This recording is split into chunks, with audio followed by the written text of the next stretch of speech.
y el isquiococcígeo, músculos que permiten, ¿no?, la erección del miembro viril, ¿no?, y la mantención de este para producirse el coito, ¿no? En la parte anterior del diafragma pélvico se encuentran ciertas distinciones, ¿no? En el caso de la mujer, obviamente vamos a encontrar un conducto, que es el órgano de la copulación, la vagina. En el caso del varón no vamos a encontrar tal. Sin embargo, esta mitad posterior tiene muchas similitudes tanto en varones como en mujeres. Encontramos la apertura del ano, ¿no?, y los músculos que corresponden al cubo rectal, cubo coccígeo, isquiococcígeo, ¿no?, los encontramos acá. Al hacer un corte en este triángulo posterior anal, vamos a observar que a cada lado se encuentran unos compartimientos denominadas fosas parasectales o isquioanales.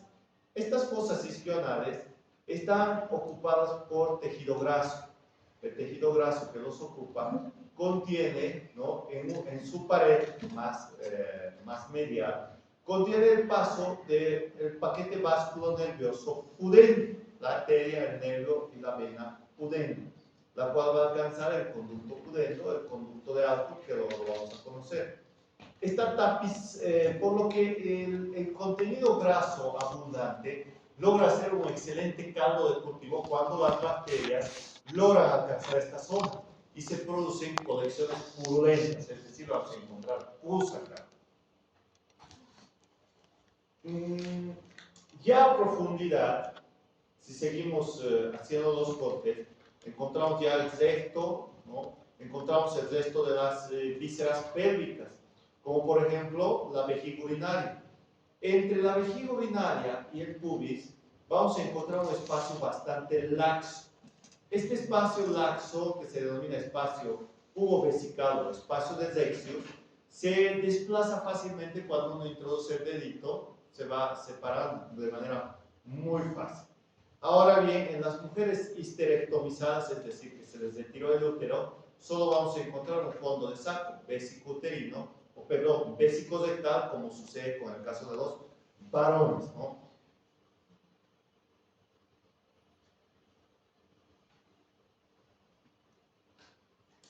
El retirar al útero, ¿no?, involucra, ¿no?, que se comprometa el proceso de reproducción, y ello debe de ser analizado con mucha cautela.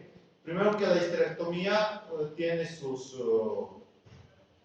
indicaciones bastante precisas, como que hay un sangrado difícil de controlar, que la mujer ya haya tenido más de 3 hijos, ¿no?, y que exista un tipo de cáncer, ¿no?, que comprometa con una metástasis. Solo en esos casos se puede hacer la histerectomía. En una mujer que no ha tenido todavía hijos, no se va a realizar este procedimiento. Ahora, a nivel del fondo, todavía no hemos hablado, pero el útero tiene diferentes partes, ¿no? Este es el fondo, el cuerpo y el cuello cervix. Este fondo me ayuda a poder distinguir estos recesos precisamente, que corresponden al receso pésico uterino y a este otro receso, el útero rectal, ¿no? En el caso del varón solamente hay uno. ¿Y por qué es necesario verificarlo? Porque a esa altura se puede colectar sangre, se puede colectar pus, etcétera, o algún tumor. Y se puede llegar a alcanzar estas regiones a través de una punción por la vagina, que se llama culdocentesis. ¿Qué otra cosa más con relación a ella? A ver, lateralmente a estos recesos, ¿no?, encontramos unas fosas. Las fosas parasectales, ¿no? Y hasta estas fosas parasectales se extiende un ligamento, el ligamento ancho, que cubre el cuerpo del útero. Se van a extender hasta él, delimitándolo. Este ligamento ancho, por lo tanto, delimita un espacio que se llama pelvisectal. Este espacio pelvisectal, ¿no?, puede tratarse del recto uterino en la mujer o el recto vesical en el varón, los cuales están separados, ¿no? Por el ligamento lateral del septo, acá abajo, haciéndose más superficial. Y en el que encontramos el plexo nervioso rectal. Vamos a encontrarlo ahí en profundidad. Además que encontramos también filetes de la vaina hipogástrica y algunos filetes nerviosos que provienen de este perineo. Acá vemos, ¿no? Vejiga urinaria, ¿no? Llena, ¿no? Por lo que acá atrás no se observa de manera tan clara ese espacio recto vesical, ¿no? En el caso de la pelvis también internamente, ¿no? Está tapizada por una fascia, que es la fascia pélvica. Habíamos señalado que este conjunto de músculos que se encuentra rodeando la apertura pélvica inferior corresponde al diafragma pélvico y está tapizada por una extensión de la fascia endoabdominal que se va a llamar fascia pélvica, ubicándose entre el peritoneo membranoso, ¿no? Y los músculos de la pelvis propiamente. La parietal, sin embargo, va a cubrir al músculo obturador, ¿no? Que se encuentra sobre la membrana obturatriz en ese agujero obturador. Además que el músculo piriforme, coccigio, aquí tenemos el piriforme, el coccigio y los elevadores del ano, ¿no? Van a presentar un engrosamiento que van a conformar el esfínter anal externo.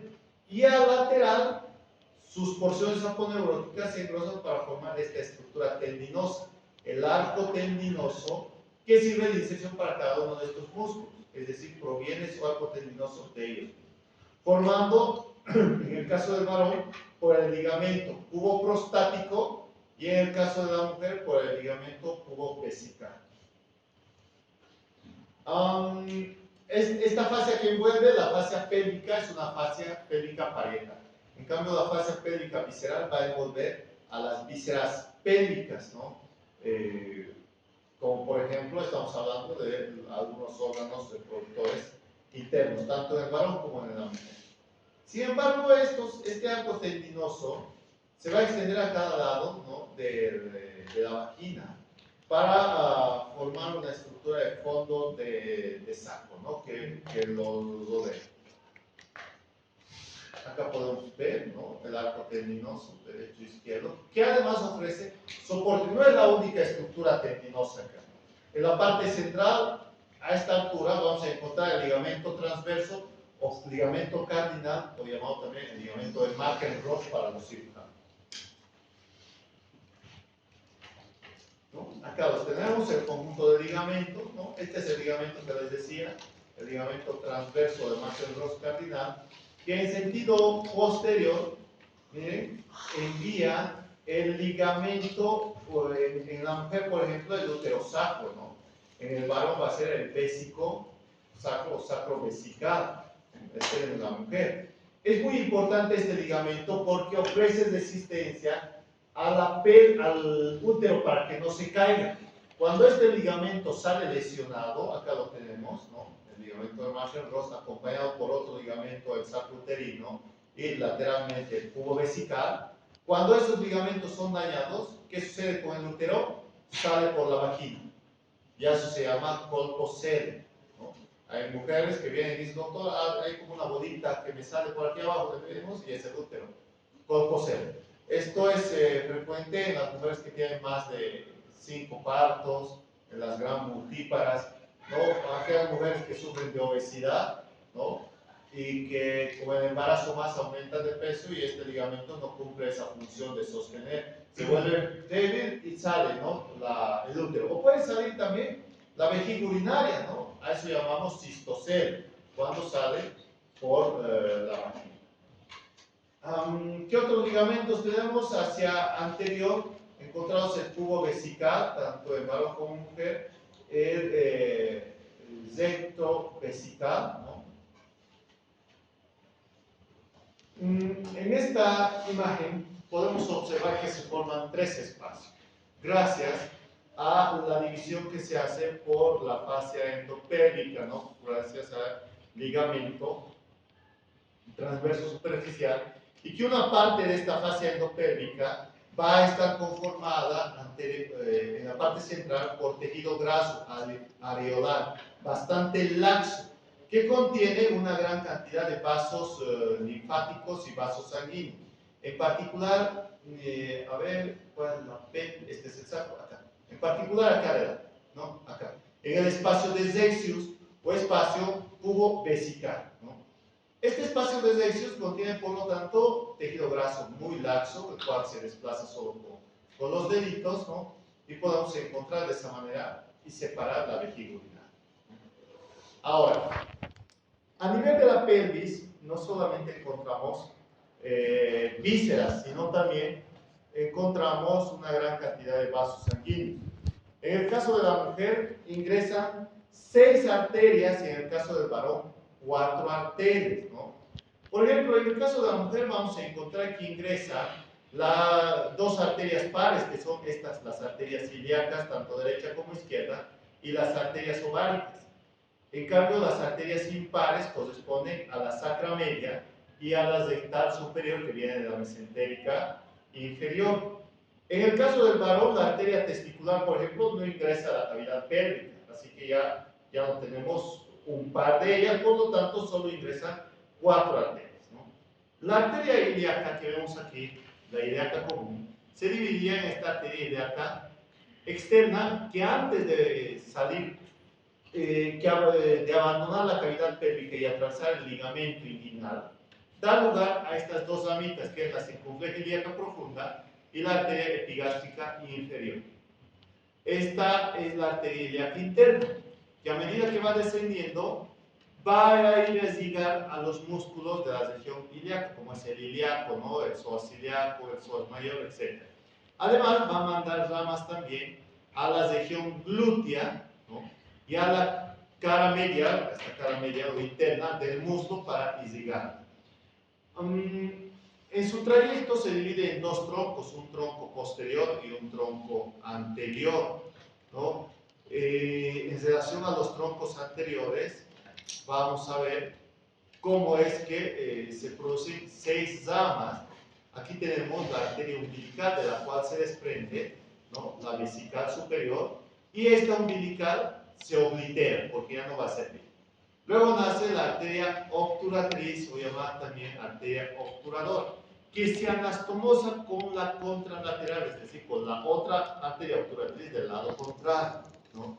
Y mientras realiza eso, vamos a observar cómo la epigástrica inferior va ascendiendo para anastomosarse con la epigástrica superior, pero en ocasiones esta epigástrica inferior nace de una arteria que se llama arteria obturatriz accesoria. La arteria obturatriz accesoria, ¿no?, por lo general viene de acá en su origen, ¿no?, anómalo, de la ilíaca externa. Luego tenemos a la arteria umbilical, se me olvidaba esta, que da 2 ramas, una descendente que va a ir a la vagina y al cuello del útero, y una ascendente que va a ir al útero y a las trompas de Falopio, ¿no? Luego tenemos la arteria pudenda interna. Esta pudenda interna es la principal arteria que irriga el diafragma pélvico, y de esta va a ir hacia el músculo piriforme, además va a acompañar al plexo sacro. ¿Qué más? La pudenda interna, además, va a salir de la cavidad pélvica por la escotadura o el foramen ciático mayor, acompañando al nervio ciático, ¿no? Y mientras realiza ese descenso, ¿no?, surca la espina ciática, posteriormente alcanza el ligamento sacroespinoso, lo cual lo cruza, y luego va a ir descendiendo hasta la fosa isquioanal, ¿no?, donde luego alcanza la fosa ciática menor, es decir, por debajo de la espina ciática, y vuelve hacia la cavidad pélvica. La división posterior, tenemos a las arterias iliolumbares, ¿no? Acá está la arteria iliolumbar, que a medida que va ascendiendo, va irrigando también al músculo ilíaco, va a dar una ramita para el músculo psoas y para el cuadrado lumbar, y lateralmente se acompaña de estas 2 arterias, que son las arterias sacras laterales, ¿no? Además de esta sacra lateral, vamos a observar que da unas ramitas que se dirigen a la columna vertebral para formar parte de la irrigación de las ramas espinales de las meninges, ¿no? En relación a los músculos erectores, por ejemplo, de la columna vertebral, también salen de aquí ramas musculares para estos músculos en la región lumbosacra. Ahora, la arteria pudenda que dijimos acá va descendiendo. Esta arteria pudenda se acompaña de la vena y el nervio pudente, que alcanzan este conducto, ¿no? Este conducto lateral a las fosas isquionales, que se llama conducto de Alport o conducto pudente, y que entra precisamente en esta pared lateral para dirigirse hacia afuera y hacia abajo. En relación a las venas de la pelvis, bueno, acompañan por lo general a las arterias, ¿no? La vena rectal superior va a ir a la vena mesentérica inferior, siguiendo la circulación sistémica, pero también en ocasiones esta vena rectal se dirige a la porción posterior, acompañándose de la vena prostática en el varón, uterina en la mujer y vaginal también en la mujer, que drenan a la vena ilíaca interna. Y de esta vena ilíaca interna luego van a ir a la común y luego vena cava inferior, ¿no? En relación a las venas que provienen de la región glútea, también van a alcanzar a las venas sacras laterales y de estas sacras laterales a la ilíaca común. Son tributarias muy importantes de esta vena cava inferior. Pero durante el embarazo sucede algo distinto.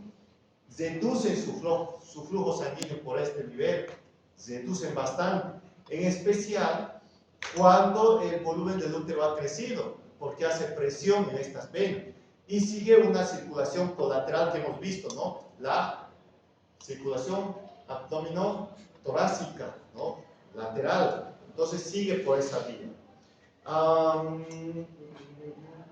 Por otra parte, en ocasiones estas venas sacras laterales hacen un recorrido distinto hasta la columna vertebral, hasta alcanzar el plexo venoso vertebral para drenar en estas venas superficiales de la columna vertebral y así algunos tipos de cáncer, por ejemplo, de vejiga urinaria, cáncer de útero o cáncer de próstata, alcanzan la médula espinal del sistema nervioso central, ¿no? Por esa vía de drenaje.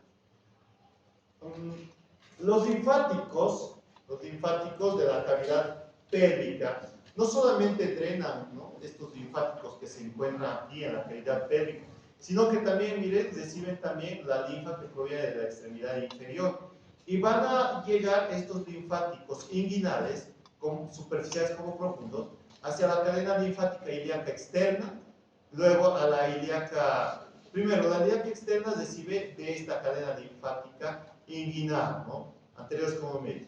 La cadena ilíaca interna va a recibir de las vísceras pélvicas más inferiores, ¿no?, y también del periné y de la región glútea, van a llegar hasta allí. Y del sacro van a alcanzar directamente a los ilíacos comunes. Los nervios que se encuentran en esta región pélvica corresponden a aquellos ramos anteriores del sacro. Recordemos que los ganglios simpáticos paravertebrales acá solamente son 4 y logran converger en uno coccígeo. La pelvis por lo general está inervado de los nervios espinales sacros y coccígeos, por lo tanto, que contienen nervios autónomos, ¿no? Ahora, el nervio obturador, uno de los más importantes, que se divide en un ramo anterior y uno posterior, va a dirigirse hasta la extremidad inferior sin inervar vísceras pélvicas. En cambio, el tronco lumbosacro, ¿no?, de aspecto de cordón, como se puede ver, ¿no?, está conformado por L4 y L5, y este termina a nivel de la línea terminal o línea innominada del ilium, ¿no?, donde se encuentra con el plexo sacro, conformado pues por los filetes nerviosos S2, S3, S4. Además de ello, podemos ver cómo en la porción posterior, ¿no? Esta es la región anterior, en la porción posterior, los segmentos sacros, los nervios aquilios sacros, 1, 2, lumbar 3, 4 y 5, se organizan para formar un gran nervio. Este gran nervio corresponde al nervio ciático o isquiático, que a medida que va descendiendo, sale por la escotadura ciática mayor, va haciéndose posterior, alcanza el trocánter menor y luego va descendiendo hasta la punta del hallux, del dedo gordo. Este nervio ciático, que está conformado por ramos anteriores, por lo tanto, desde la lumbar número 4, lumbar número 5, la sacra 1, sacra 2 y sacra 3, que una vez que se conforman por estos ramos anteriores, se dirigen hacia posterior para descender por toda la extremidad inferior. Y en su trayecto, pues sus ramos musculares pues, van a decir diferente nombre, ¿no? El nervio pudendo, por ejemplo, que lo acompaña mientras va descendiendo, aquí lo tenemos al nervio pudendo, es el principal nervio del periné. ¿Cuál es el principal nervio del periné? El nervio pudendo. Pudendo, ¿no? De este nervio pudendo, de hecho, hemos visto cómo se desprenden estos ramos escrotales posteriores, ¿no? Son ellos, los ramos escrotales posteriores. Aquí tenemos la conformación del nervio ciático. Este nervio ciático, como pueden observar, tiene un segmento tibial o fibular y un segmento, tibial o fibular, o llamado también peroneo, ¿no? Estos se conforman por los ramos que les había mencionado y a medida que va organizándose, da lugar a los nervios glúteo superior y glúteo inferior, que van a ir al glúteo mayor, el inferior, y el superior al glúteo medio e inferior respectivamente. Cada uno de estos ramitos motores tiene el nombre del músculo que van a ir a inervar.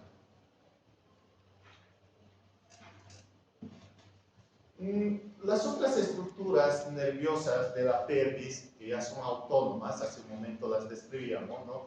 Corresponden precisamente a los nervios simpáticos, sacros, aórticos, periarteriales, hipogástricos y esplácnico-pélvicos. Estos nervios simpáticos sacros están conformados por los ganglios simpáticos lumbares, que forman 4 ganglios a cada lado y delante del sacro, ¿no? Hasta alcanzar este ganglio impar coccígeo. Mientras realiza eso, igual sucede que va a enviar ramitas periarteriales que acompañan a las diferentes arterias y también da origen a la conformación de este nervio, que es el nervio o el plexo hipogástrico, que es la más importante, que lleva fibras nerviosas con los nervios esplánticos, simpáticos como parasimpáticos, ¿no?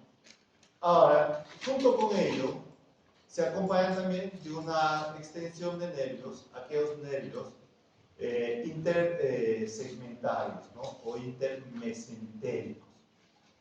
Inferiormente, los ramos sacros S2, S3 y S4 van a ofrecer la inervación parasimpática. Estas fibras parasimpáticas logran conformar parte del plexo hipogástrico y también del plexo prostático en el caso del varón, y en el caso de la mujer, útero vesical. Ahí tenemos todo lo que les había mencionado, ¿no? Los troncos simpáticos sacros, ¿no? En relación a la vía parasimpática de los nervios esplácnicos pélvicos, como alcanzan las diferentes vísceras. Esto lo vamos a volver a ver con vísceras de aparato reproductor masculino como femenino, internas, y también con las externas. Mucho de lo que hemos mencionado lo vamos a volver a ver. Si tienen alguna pregunta hasta acá, pueden hacer.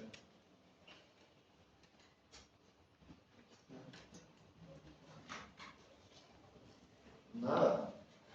Bueno, entonces, terminamos. Hasta acá. ¿Cómo? ¿Te has cortado las uñas? ¿Qué se va a cortar las ¿Dónde uñas? viene? Grados. Entonces, hasta acá va a ser examen. Creo que no entra, ¿no? Genital masculino, femenino y perineo, ¿no? Eso va a entrar para el final. Entonces, quedamos nuevamente. Mañana se los voy a pinchar para que repasen. ¿Qué día van a dar su repaso por lo tanto? Pónganse de acuerdo ustedes y me dicen mañana. El día lunes como hoy, el lunes